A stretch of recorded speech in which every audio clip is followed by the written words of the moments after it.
সম্মানিত উপস্থিতি, আপনারা ইতিমধ্যে শুনেছেন আমার আজকে বাসাতে একটা সমস্যা। দুপুরের পরে আমার মেজো ছেলে হুন্ডা নিয়ে যাচ্ছে, তা আমি জানি না, ও যাইতে রোড অ্যাক্সিডেন্ট করছে। আল্লাহর আলহামদুলিল্লাহ, আলহামদুলিল্লাহ, আলহামদুলিল্লাহ, আল্লাহর শুক্রিয়া। এ হাড্ডি ভেঙে গেছে, 2-3টা ভাঙ্গা দিছে এটা, কিন্তু আর অন্য অন্য জায়গায় একটু ছিলে টিলে গেছে। হাসপাতালে আছে এখন। বলেন, সন্তান হাসপাতালে রেখে আমি অনেক দূরে, এখনো দেখতে যেতে পারি না। আল্লাহ পাক বলেন, ওয়ামা কানা লিমুমিনিন আইয়াকতুলা মুমিনা। রব্বুল আলামিনের প্রথম কথাটাই শুনলে তো মাথা, চোখ, কপালের উপরে উঠে যাবে। রব্বুল আলামিন বলেন, মা কানা লিমুমিন আইয়াকতুলা মুমিনান। একজন মুমিন কখনো আরেকজন মুমিনকে হত্যা করতে পারেই না। রব্বুল আলামিন বলেন, খালিদান ফিহা ওয়া গাদিবাল্লাহু আলাইহি ওয়া লাআনাহু ওয়া আ'আদ্দা লাহু আযাবান আযীমা। যারা বন্ধুরা আমার কোনো মুমিনকে ইচ্ছাকৃত হত্যা করলো, পৃথিবীর কোনো কিছু দিয়েই তাদের এই অপরাধের শাস্তি বন্ধুরা আমার হবে না, বরং তাদের শাস্তি হলো পরপারে জাহান্নাম, সারা জীবনের মতোই থাকবে। এবং সেখানে রব্বে কারীম তাদের উপরে সিরিয়াস ক্রোধান্বিত হবেন এবং আল্লাহ পাক তাদের উপরে লানত করবেন। এবং তার জন্য বন্ধুরা আমার ভয়ঙ্কর শাস্তিকে রেডি করে রাখা হয়েছে। তাহলে এখন প্রশ্ন আসতে পারে, হুজুর, কোনো একজন মুমিন যদি আরেকজন মুমিনকে স্বেচ্ছায় যদি হত্যা করে, তাহলে এই অপরাধের কি কোনো তওবা নাই? তওবা আছে কিনা এই বক্তব্য আমি আব্দুল বাসেদের মুখ থেকে দিলে কোনো দাম নাই। এই বক্তব্যগুলি আমরা শুনতে চাই পয়গম্বরের যুগের রাসের ইসফি ইলমি তাফসীর হযরতে আব্দুল্লাহ ইবনে আব্বাস রাদিয়াল্লাহু তাআলা আনহুর জবানের ফতোয়াটা শুনেন। আসসালামু আলাইকুম ওয়া রাহমাতুল্লাহি ওয়া বারাকাতুহু।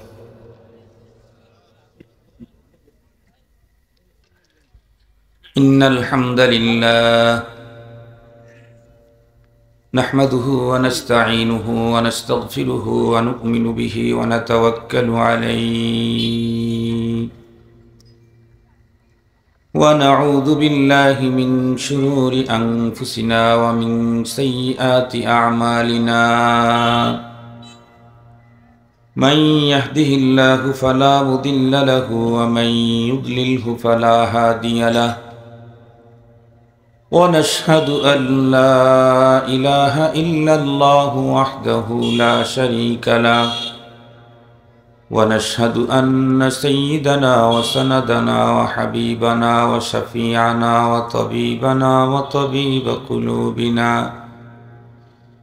وأولانا ومولانا محمدا عبده ورسوله الذي أرسله بالحق إلى الخلق بشيرا ونذيرا وداعيا إلى الله بإذنه وسراجا منيرا أما بعد فأعوذ بالله من الشيطان الرجيم بسم الله الرحمن الرحيم وما كان لمؤمن أن يقتل مؤمنا إلا خطأ ومن قتل مؤمنا خطأ فتحرير رقبة مؤمنة ودية مسلمة إلى أهله إلا أن يصدقوا فإن كان من قوم عدو لكم وهو مؤمن فتحرير رقبة مؤمنة وإن كان من قوم بينكم وبينهم ميثاق فدية مسلمة إلى أهله وتحرير رقبة مؤمنة فمن لم يجد فصيام شهرين متتابعين توبة من الله وكان الله عليما حكيما ومن يقتل مؤمنا متعمدا فجزاؤه جهنم خالدا فيها وغضب الله عليه ولعنه وأعد له عذابا عظيما صدق الله مولانا العظيم وصدق رسوله النبي الأمي الكريم ونحن على ذلك لمن الشاهدين والشاكرين والذاكرين والحمد لله رب العالمين اللهم صل على سيدنا مولانا محمد وعلى آله وأصحابه وبارك وسلم اللهم صل على محمد النبي الأمي وعلى آله وسلم تسليما يا رب صل وسلم دائما أبدا على حبيبك خير الخلق كلهم الحمد لله ثم الحمد لله আজ 23 ডিসেম্বর 2024 ইংরেজি সোমবার ময়মনসিংহ মুক্তাগাছা গাবতলী আল জামিয়াতুল কোরআনিয়া ইবনে আব্বাস রাদিয়াল্লাহু আনহু বালক বালিকা মাদ্রাসার ইন্তেজামে আয়োজিত ইসলামী সম্মেলনের শ্রদ্ধাভাজন সম্মানিত সভাপতি মুআজ্জাজ হযরত বুজুর্গ উলামায়ে কেরাম আজিজ তালাবা বিভিন্ন অঞ্চল থেকে সমাগত সম্মানিত সুধী সর্বপ্রথম মহান আল্লাহ পাকের দরবারে আলিশানে লাখো কোটি শুকর যে রব্বি করিম অত্যন্ত দয়া করে মায়া করে ভালোবেসে আমাদের হায়াতকে দীর্ঘায়িত করে আজকের এই মুহূর্ত পর্যন্ত সুস্থ সবল রেখে দুনিয়ার শত ব্যস্ততাকে পিছনে ফেলে রেখে দ্বীনের নিসবতে কোরআনে পাকের মুহাব্বতে জান্নাতি আয়োজনে আহলুল্লাহদের মজলিসে আমাদেরকে উপস্থিতির সুযোগ দিয়েছেন সে মহান সত্তার দরবারে আমরা প্রত্যেকেই শুকরগুজার হচ্ছি জবান খুলে ভক্তি সহকারে মুহাব্বত নিয়ে দিল থেকে আবেগের সাথে উচ্চ কণ্ঠে সকলেই পড়ে নেই আলহামদুলিল্লাহ। সম্মানিত উপস্থিতি, আপনারা ইতিমধ্যে শুনেছেন আমার আজকে বাসাতে একটা সমস্যা। দুপুরের পরে আমার মেজো ছেলে, আমার 3টা ছেলে 2টা মেয়ে, মেজো ছেলে মাওলানা আবু ওবায়দা খান, ও একটা প্রয়োজনে আমি ওকে বগুড়ায় পাঠাইতেছিলাম। ও যে হুন্ডা নিয়ে যাচ্ছে তা আমি জানি না। আসলে আন্নসিবু ইউসিবু, হুন্ডার প্রাইভেট কার আর বিমানের তো কথা না, ভাগ্যে যেটা আছে সেটা হবে। ও যাইতে রোড অ্যাক্সিডেন্ট করছে। আল্লাহর আলহামদুলিল্লাহ আলহামদুলিল্লাহ আলহামদুলিল্লাহ, আল্লাহর শুক্রিয়া। ওর এই হাড্ডি ভেঙে গেছে, 2-3টা ভাঙ্গা দিছে এটা, কিন্তু আর অন্য অন্য জায়গায় একটু ছিলে টিলে গেছে। হাসপাতালে আছে এখন। বলেন, সন্তান হাসপাতালে রেখে আমি অনেক দূরে, এখনো দেখতে যেতে পারি নাই। দিলের অবস্থাটা কি হতে পারে? আপনাদের সন্তানদের প্রতি আপনাদের যেমন মায়া, আমাদের তো তেমনই মায়া। এই কারণে শারীরিকভাবে মানসিকভাবে আমি বিধ্বস্ত। এরপরেও ওয়াদা যেহেতু দিয়েছি আর সুস্থতা যেহেতু আল্লাহ পাকের হাতে, আপনাদের সবার কাছে দোয়া চাবো সন্তানের জন্য। আল্লাহ তাআলা যেন অল্প সময়ের ভিতরে সুস্থ করে তোলেন আমার ছেলেটাকে। আমি অনেক লম্বা কথা বলার সুযোগ নাই, আরো একটা জায়গায় আমাকে যেতে হবে, ওয়াদা দেওয়া আছে। আমি কোরআনে হাকিমের সূরা নিসা এর 92 এবং 93 নম্বর আয়াতে কারিমা তেলাওয়াত করেছি। এই 2 আয়াতকে সামনে নিয়েই কিছু অত্যন্ত জরুরি কথা আপনাদের খেদমতে পেশ করব। লম্বা কোনো ভূমিকা, কোনো মুকদ্দমা ছাড়াই ডাইরেক্ট কোরআনে পাকের আয়াতের দিকে যেতে চাই। তার আগে একটা কথা তো অবশ্যই বুঝতে হবে, কুল কায়নাতের স্রষ্টাকে আল্লাহ। আল্লাহ একজন স্রষ্টা, কিন্তু তার সৃষ্টি কি পরিমাণ এর পরিসংখ্যানও পৃথিবীর কোনো মানুষের কাছে নেই।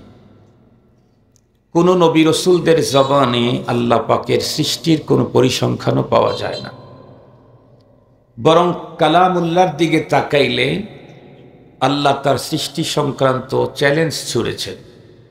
আল্লাহ তাআলা বলেন, ওয়া ইন তাউদ্দু নি'মাতাল্লাহ লা তুহসুহা, তোমরা যদি আমার নেয়ামত, আমার সৃষ্টি গুনতে চাও, জিন্দিগিতে কোনোদিন গুনে শেষ করতে পারবা না। এত অসংখ্য অগণিত সৃষ্টি মহান আল্লাহর। বিলখুসুস এই কায়নাতের মধ্যে যে সৃষ্টিগুলি আছে, আল্লাহ পাকের সৃষ্টির লক্ষ্যের দিক থেকে সকল সৃষ্টিগুলি দুই প্রকার। এক প্রকারের সৃষ্টি হলো মানব দানব, তাদেরকে আল্লাহ পাক একটা টার্গেট নিয়ে তৈরি করেছেন। মানব দানব বাদে আর যত সৃষ্টিকুল আছে সবগুলাকে আর একটা টার্গেট নিয়ে তৈরি করেছেন। কোরআনে হাকিমে আল্লাহ তাআলা বলেন, ওয়ামা খালাকতুল জিন্না ওয়াল ইনসা ইল্লা লিয়াবুদুন, জিন আর ইনসানকে শুধুই মাত্র আমার ইবাদতের জন্য তৈরি করেছি।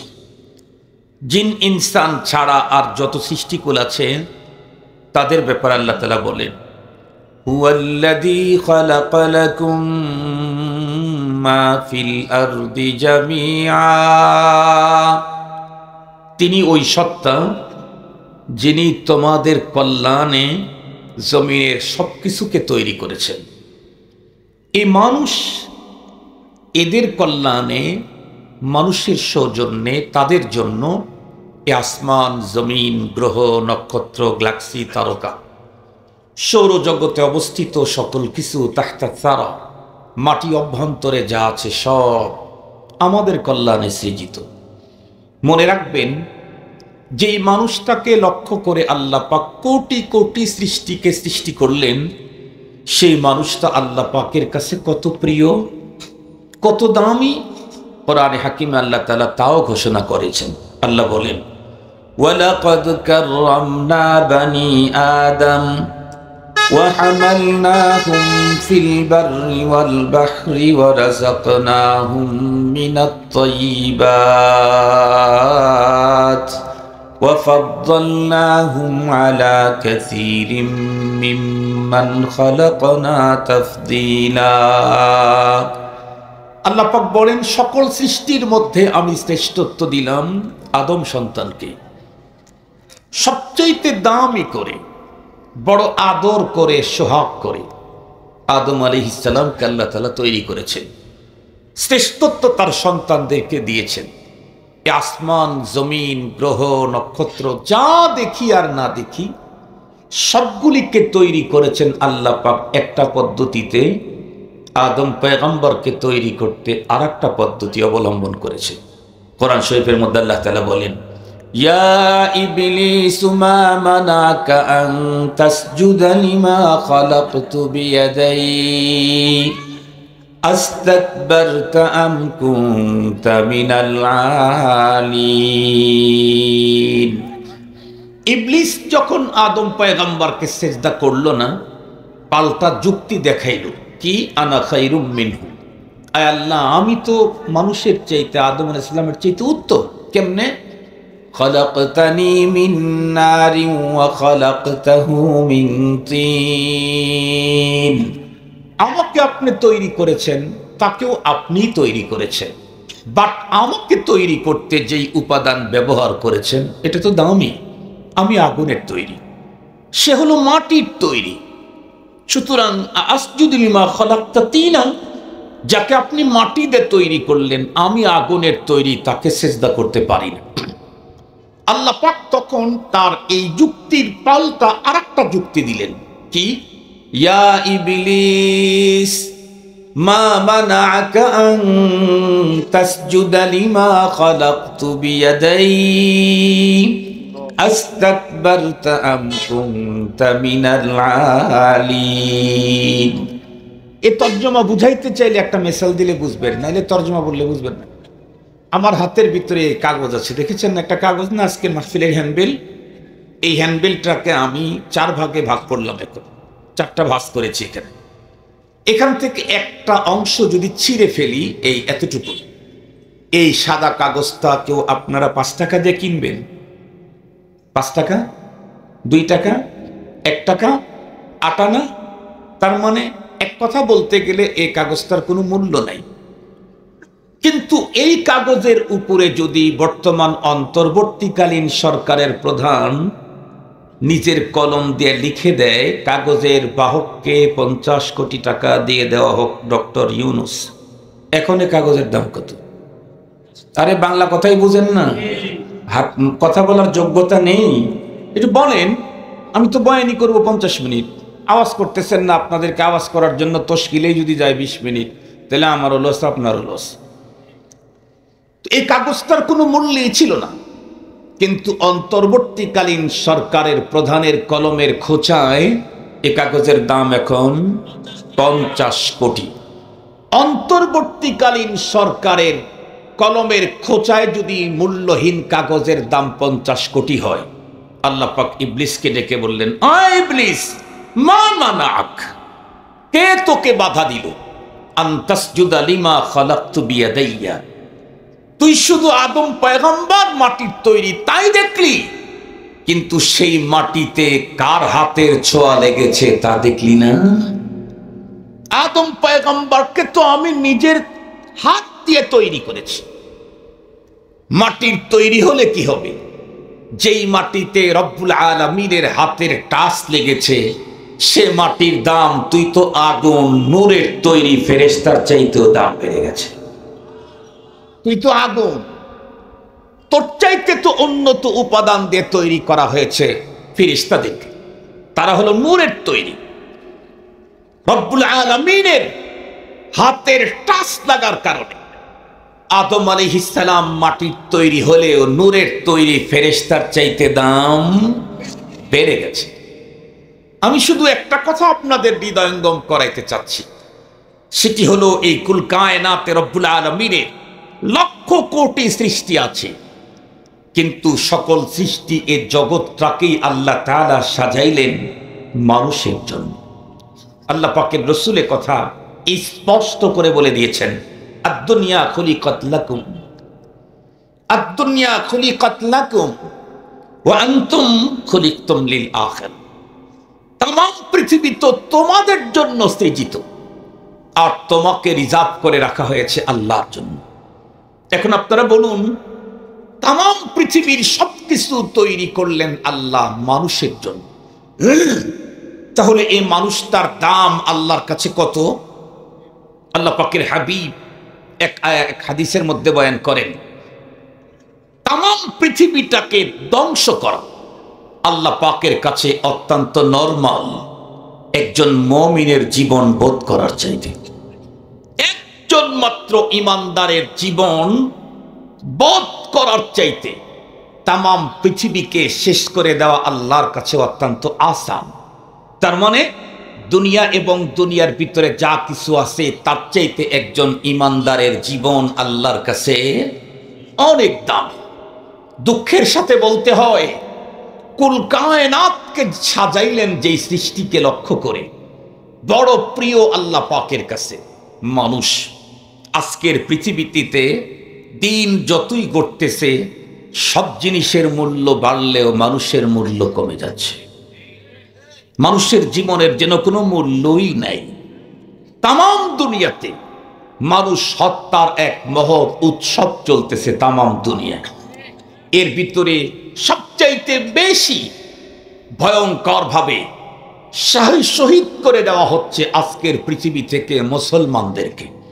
একবার যদি তাকান প্যালেস্টাইনের দিকে, ফিলিস্তিনের গাজার দিকে যদি তাকান, 1-2 দিন পর পর এমন ভয়ঙ্কর দৃশ্য পৃথিবীর মানুষকে দেখতে হচ্ছে, যা দেখে কোনো বিবেকবান মানুষ নিজেকে স্বাভাবিক রাখতে পারছে না।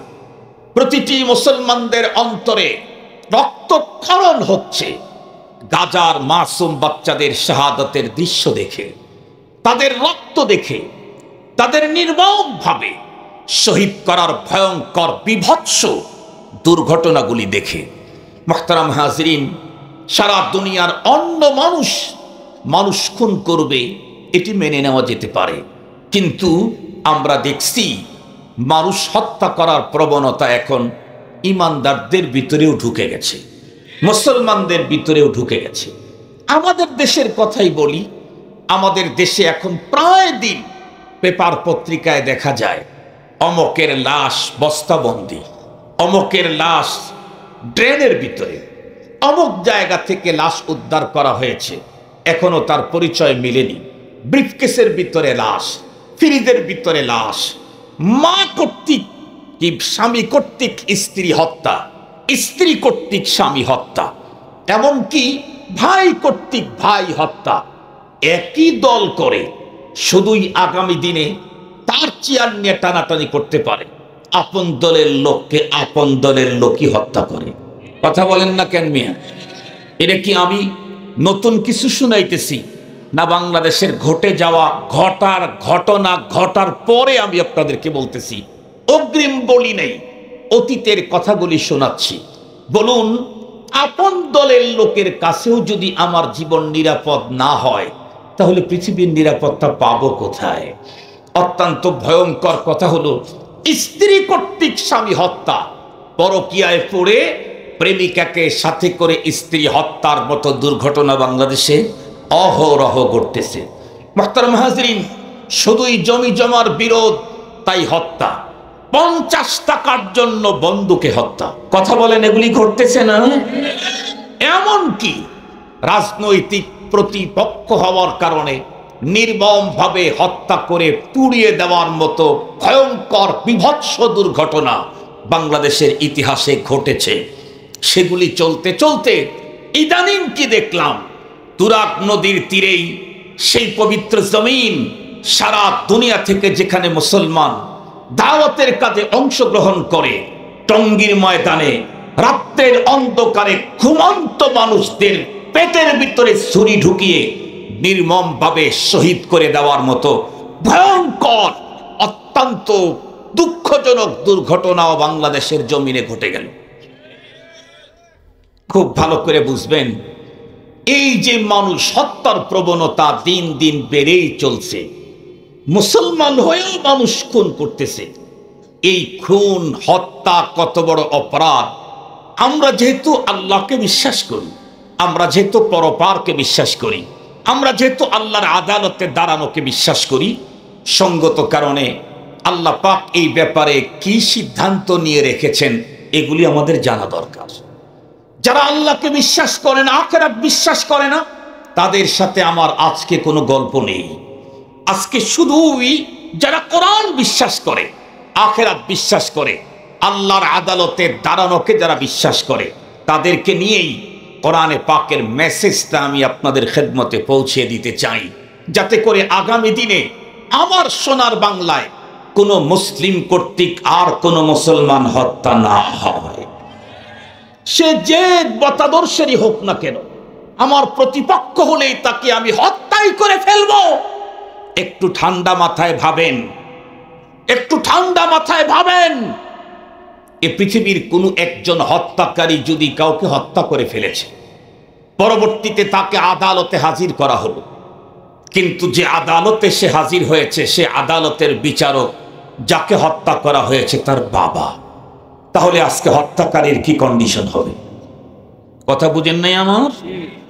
একজন মানুষ কাউকে হত্যা করে ফেলেছে, হত্যার দায়ে তাকে আদালতে হাজির করা হলো, কিন্তু যেই আদালতে তাকে হাজির করা হলো, সে আদালতের বিচারক হলো যাকে হত্যা করা হয়েছে তার বাবা।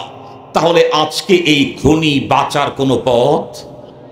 তাই যদি হয়, হে ইমানদারের দল, হে ইমানদার পরপর আখিরাত যারা বিশ্বাস করেন, তাদেরকে বলছি, এই পৃথিবীর কোটি কোটি বাবার অন্তরে তাদের সকল সন্তান মিলে যতটুকুন মায়া না আছে, আল্লাহর অন্তরে তার একজন ইমানদারের মায়া কোটি গুণে বেশি। আমি যাকে হত্যা করলাম দুনিয়াতে দেশ থেকে পালিয়ে, অথবা ক্ষমতা অথবা টাকার জোরে বেঁচে গেলাম, পরপারে আল্লাহর আদালত মিস করার কোনো সুযোগ নেই। সেদিন যার বান্দাকে হত্যা করেছি উনিই করবেন বিচার। কি হবে সেদিন?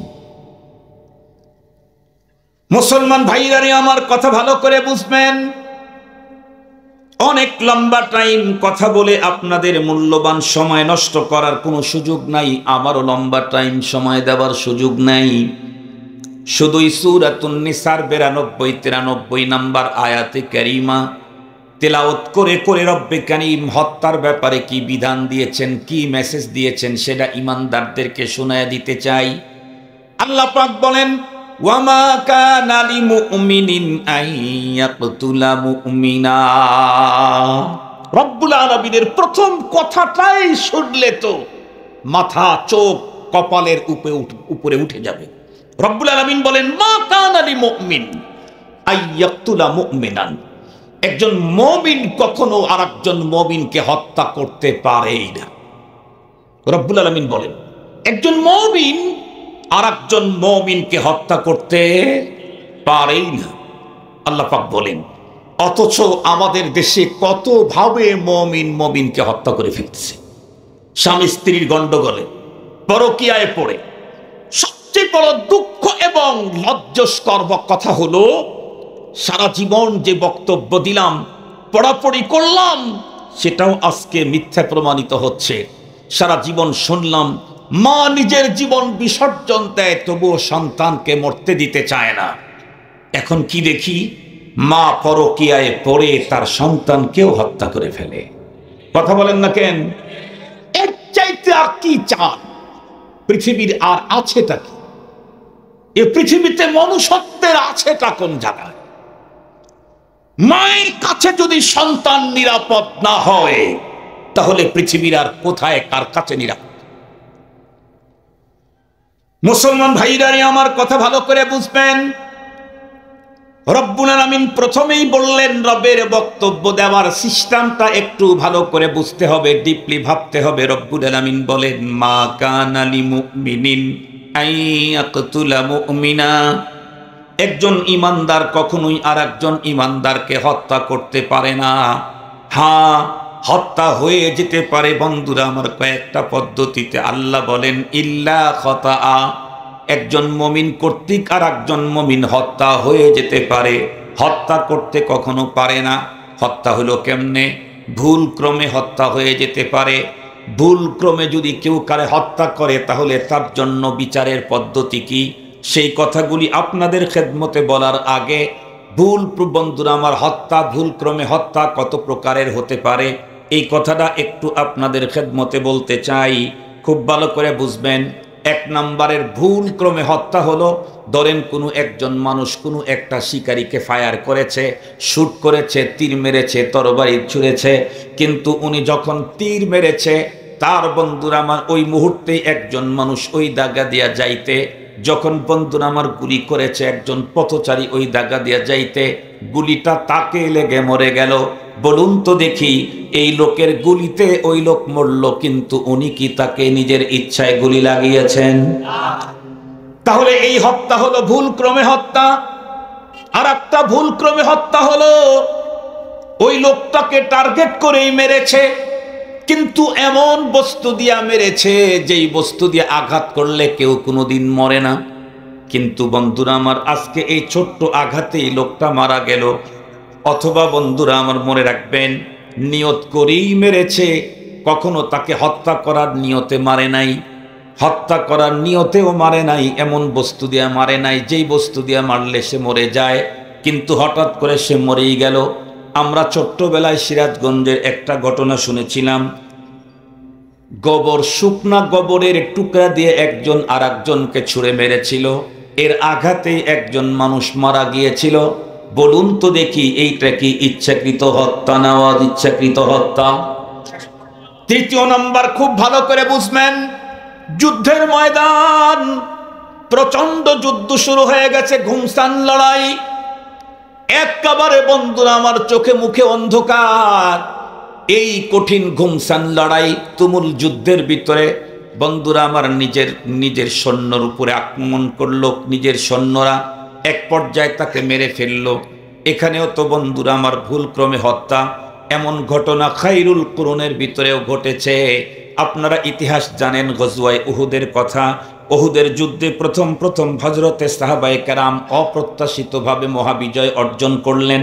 আল্লাহর পয়গম্বর ছোট্ট একটা পাহাড়ের ওই দেশে 50 জনকে রেখে দিয়েছিলেন, বলেছিলেন আমরা হারিয়ার পারি কোনো অবস্থাতেই তোমরা তোমাদের জায়গা থেকে দ্বিতীয়বার ইনফরমেশন দেওয়ার আগ পর্যন্ত কেউ লড়বা না। কিন্তু যুদ্ধ শুরু হলে মাত্র কয়েক মিনিটের মধ্যেই শত্রুদল টিকতেই পারল না মুসলমানদের হামলার কাছে। দেখতে দেখতে পুরা ময়দান খালি হয়ে গেল এবং এত ভয়ঙ্কর ভাবে তারা পরাজিত হলো, তাদের সঙ্গে আনা কোনো বস্তু তারা সাথে নিয়ে যেতে পারল না। সমস্ত সাহাবায়ে কেরামের অন্তরে আনন্দের দোলা, সবাই আনন্দের সাথে গনিমতের মাল যখন চোনা শুরু করলো, ওই যে পাহাড়ের উপরে অবস্থানরত 50 জন দুই গ্রুপ হয়ে গেল। এক গ্রুপ ডেকে বলল, আমরা এখান থেকে নিচে নামবো না যতক্ষণ পর্যন্ত পয়গম্বর আমাদেরকে সরতে না বলেন। আর এক গ্রুপ তখন উত্তর করলো, দেখো মিয়া, পয়গম্বর আমাদেরকে এখানে থাকতে বলেছেন যুদ্ধ চলাকালীন অবস্থার জন্য, কিয়ামত পর্যন্ত তো এখানে থাকার জন্য অর্ডার করেন নাই। এখন তো আর যুদ্ধ নাই, শত্রু নাই, শত্রুর শও নাই, সুতরাং উপরে দাঁড়িয়ে থাকা একেবারেই এক বেজা হবে, অনর্থক। খালিদান ফিহা ওয়া গাদিবাল্লাহু আলাইহি ওয়া লা'নাহু ওয়া আ'আদ্দা লাহু আযাবান আযীমা। যারা বন্ধুরা আমার কোনো মুমিনকে ইচ্ছাকৃত হত্যা করলো, পৃথিবীর কোনো কিছু দিয়েই তাদের এই অপরাধের শাস্তি বন্ধুরা আমার হবে না, বরং তাদের শাস্তি হলো পরপারে জাহান্নাম সারা জীবনের মতোই থাকবে এবং সেখানে রব্বে কারীম তাদের উপরে সিরিয়াস ক্রোধান্বিত হবেন এবং আল্লাহ পাক তাদের উপরে লানত করবেন এবং তার জন্য বন্ধুরা আমার ভয়ঙ্কর শাস্তিকে রেডি করে রাখা হয়েছে। তাহলে এখন প্রশ্ন আসতে পারে, হুজুর কোনো একজন মুমিন যদি আরেকজন মুমিনকে স্বেচ্ছায় যদি হত্যা করে, তাহলে এই অপরাধের কি কোনো তওবা নাই? তওবা আছে কিনা এই বক্তব্য আমি আব্দুল বাসেদের মুখ থেকে দিলে কোনো দাম নাই। এই বক্তব্যগুলি আমরা শুনতে চাই পয়গম্বরের যুগের রাসের ইসফি ইলমি তাফসীর হযরতে আব্দুল্লাহ ইবনে আব্বাস রাদিয়াল্লাহু তাআলা আনহুর জবানের ফতোয়াটা শুনেন। হযরতে ইবনে আব্বাসকে একজন সাহাবী এসে জিজ্ঞাসা করলেন, ওগো ইবনে আব্বাস, আপনি বলুন তো দেখি, কোনো একজন মুসলমান যদি আর একজন মুসলমানকে, একজন ইমানদারকে যদি স্বেচ্ছায় হত্যা করে দেয়, এরপরে যদি লোকটা ফাইন তাবা ওয়া আসলাহা ওয়া আমিলা আমালান সালিহান ওয়াহতাদা, এর পরবর্তী লোকটা যদি তওবা করে, এরপরে নেক আমল শুরু করে, এরপরে সঠিক পথে যদি চলা শুরু করে, নিজেকে যদি লজ্জিত মনে করে, তাহলে তার কন্ডিশন কি হবে? তখন কি উনি তওবা করলে তার মাফ হবে না? এমন প্রশ্ন করলে হযরতে ইবনে আব্বাস কি উত্তর করেছিলেন, যতটুক পর্যন্ত মাইকের আওয়াজ যায় ভালো করে শুনেন। ইবনে আব্বাস তখন বললেন, আন্না লাহুত তাওবাতু ওয়াল হুদা। ইবনে আব্বাস বললেন, যে স্বেচ্ছায় ইমানদারকে হত্যা করলো, ওর আবার কিসের তওবা, কিসের হেদায়েত? যে স্বেচ্ছায় একজন ইমানদারকে হত্যা করলো, তার আবার কিসের তওবা? আন্না লাহুত তাওবা ওয়াল হুদা, ওর কিসের হেদায়েত, কিসের তওবা? আমি আব্দুল বাসেদের উক্তি না, রাসের রাইস ফি ইলমি তাফসীর ইবনে আব্বাস রাদিয়াল্লাহু তাআলা আনহুর উক্তি। এই কথা শোনার পরে মুহতারাম হাজিরিন, ভালো করে কথাটা বোঝার জন্য চেষ্টা করবেন। উনি পয়গম্বরের একটা হাদিস শোনায় দিলেন। পয়গম্বরের হাদিস শোনায় দিলেন, এই মেয়ে শোনো, আমি আমার নিজের কানে রাসূলুল্লাহ সাল্লাল্লাহু আলাইহি ওয়াসাল্লামকে বলতে শুনেছি। কি? কিয়ামতের দিন হাসরের ময়দানে যাকে হত্যা করা হয়েছে, এই লোকটা হত্যাকারীকে নিজের হাত দিয়ে ধরবে, এক হাত দিয়ে তার এক অঙ্গ ধরবে, আর এক হাত দিয়ে হত্যাকারীর চুল এভাবে মজবুত করে মাথার চুল টেনে ধরে শেষটায়া টানতে টানতে আল্লাহর আরশের দিকে নিয়ে যাবে। তখন তার গলজগৎ থেকে রক্ত প্রবাহমান থাকবে। রব্বুল আলামিনের আরশের কাছে গিয়ে বলবে, সালাবদাকা ইয়া রব ফিমা কাতালানি। ওগো আল্লাহ, আপনি জিজ্ঞাসা করেন আপনার এই বান্দা আমারে কোন অপরাধে হত্যা করেছিল? কি অপরাধ ছিল আমার? কি অপরাধ ছিল টঙ্গীর ময়দানের ঘুমন্ত দাওয়াতের লোকদের? কি অপরাধ ছিল? জিজ্ঞেস করা হবে যারা হত্যা করেছে, তাদের মাথার চুল টেনে ধরে পরপারে আল্লাহর আদালতে হত্যা হওয়া মানুষগুলি আল্লাহর আরশের কাছ পর্যন্ত টেনে নিয়ে বলবে, সাল্লাহ আব্দা, আপনি আপনার বান্দাকে জিজ্ঞেস করেন, ফিমা কাতালানি, কি অপরাধ ছিল আমার? কেন হত্যা করলো? আমার বুকে ছুরি চালিয়ে দিল কেন? আমার ছোট্ট মাসুম বাচ্চাদেরকে ইয়াতিম করলো কেন? আমার যুবতী স্ত্রীকে বিধবা করলো কেন? আমার মায়ের বুকটাকে তাকে খালি করলো? জিগান। মুহতারাম হাজিরিন, হাদিসে পাকের আরেক বর্ণনায় এসেছে, তখন হত্যাকারীকে জাহান্নামে যখন ফেলে দেওয়া হবে, ৭০ খরিফা, গড়াইতে গড়াইতে গড়াইতে গড়াইতে ৭০ খরিফ নিচে চলে যাবে।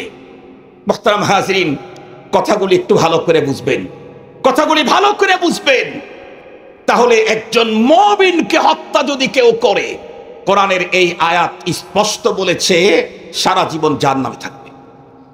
হযরত ইবনে আব্বাসকে জিজ্ঞাসা করা হলো, এটাই কি চূড়ান্ত? ইবনে আব্বাস বললেন, এটাই চূড়ান্ত। এই আয়াত নাজিলের পরে এই আয়াতকে নস্খ করার মতো আর কোনো আয়াত নাজিল হয় নাই। আমার বক্তব্য না, ইবনে আব্বাস রাদিয়াল্লাহু আনহুর বক্তব্য। তবে জমহুর উলামায়ে কেরাম বলেন যে স্বেচ্ছায়, শেষ করে দিচ্ছি, স্বেচ্ছায় মেরে ফেললে তার জন্য তওবার দরজা খোলা আছে। আব্দুল্লাহ ইবনে বাস, ওনাকে জিজ্ঞাসা করা হয়েছিল রহমতুল্লাহ আলাইহি, মেরে ফেললো যদি, তাকে যদি মাফ করে দেওয়া হয়, তাহলে যে মকতুল হলো বিনা অপরাধে তার কি হবে? তখন উনি বলেছেন, পরপারে রব্বুল আলামিন হত্যাকারী আর হত্যা হওয়া লোক দুইজনকে এক জায়গায় করবে। হত্যা হওয়া লোকটাকে বলবেন, তোমার যে ইমান আমলের পুঁজি আছে, ধরেন মিসাল আর কি, তাতে তুমি 100 তালা বিল্ডিং এর মালিক হবা জান্নাতে। ওই লোকটা তোমাকে হত্যা করেছিল, তুমি ওরে যদি মাফ করে দাও, আমি তোমাকে 6000 তালা জান্নাতের মালিক বানায় দেব। ওই সময় যে হত্যা হয়েছে সে যদি 6000 তালা জান্নাতের এই লিপ্সায় লাভে সে যদি বলে রব মাফ করে দিলাম, তাহলে এই পদ্ধতিতে ওই কাতেলের সেই দিন ক্ষমা হবে। কিন্তু আমি জিজ্ঞেস করতে চাই, হত্যাকারীর পক্ষে যদি রব এত বড় ছাড় দেন, হত্যা যে হলো তার জন্য রবের ছাড় কত? যে হত্যা করলো অপরাধী, তার জন্য যদি এত বড় ছাড় হয়, তাহলে যে হত্যা হলো তার জন্য রব কি করবেন? এই জন্য মুহতারাম, আমার লম্বা কথা নাই, হযরতকে বসায় রেখে তারপরে অনেক কথা বলেছি, হলো এই সময়ের জন্য এই কথাটা অত্যন্ত জরুরি মনে করতেছি। একটা কথাই আপনাদের কাছে, আমার ভাইয়ের সাথে আমার অনেক রকমের ঝামেলা হতে পারে। আমি ওই কবির কথাই বলতে চাই, মায়ে খরো মুসাফা সুজো আতি সুন্দর কাবাজান সাকেনে বুতখানা বাসি মর্দ মাজারি মুকুন। কবি বলেছেন, তুমি মদ পান করো, অনেক বড় গুনাহ। কোরআন পড়িয়ে দাও, অনেক বড় গুনাহ। কাবায় আগুন লাগাও, আরো বড় গুনাহ। মূর্তির ঘরে অবস্থান করে তার পূজা করো, আরো বড় গুনাহ। কবি বলেন, তবুও তুমি কোনো মানুষের অন্তরে আঘাত করো না। কেন? কাবায় আগুন লাগাইলে, কাবা বানাইছে ইব্রাহিমে খলিল, সেটা পড়া হলো। আর প্রতিটি মানুষের দিল তৈরি করেছেন রব্বুল আলামিন। সুতরাং দিলে আগুন লাগাও। কোরআন শরীফের কপি পড়াইলে একটার পরিবর্তে লক্ষটা ছাপাইতে পারবা, কিন্তু খবরদার কোনো মানুষের অন্তর পড়ায়ও না, এটার পরিবর্তে তুমি কিছু দিতে পারো। আমি তার সুরে বলতে চাই, আমার সাথে কারো বিরোধ হলে তার সম্মানের উপরে আঘাত না করে যদি সহ্য না পারেন, করেন একটু। না হয় তার শরীরের উপরে হালকা আঘাত করেন, যদি সইতেই না পারেন। না হয় তার সম্পদের কিছু ক্ষতি করেই ফেলেন, যদি সইতেই না পারেন। খবরদার কারো জীবন নষ্ট করতে যায়েন না, কোন অবস্থাতেই না। আমি যাকে মেরে ফেলছি সে তো আমার মারার কারণে তার গুনাহ মাফ হয়ে জান্নাতে গেল, আর আমি যার বান্দাকে মারলাম তার আদালতে আসামির কাঠগড়ায় দাঁড়াতে হবে। কি হবে সেদিন আমার? আসুন, মানুষ খুনের এই বিভৎস ভয়ঙ্কর অপসংস্কৃতি থেকে মুসলমানদেরকে বেরিয়ে আসতে হবে। আল্লাহ তৌফিক দান করুক। আমি হুজুরের কাছে আফওয়ান, ক্ষমা চেয়ে নিচ্ছি।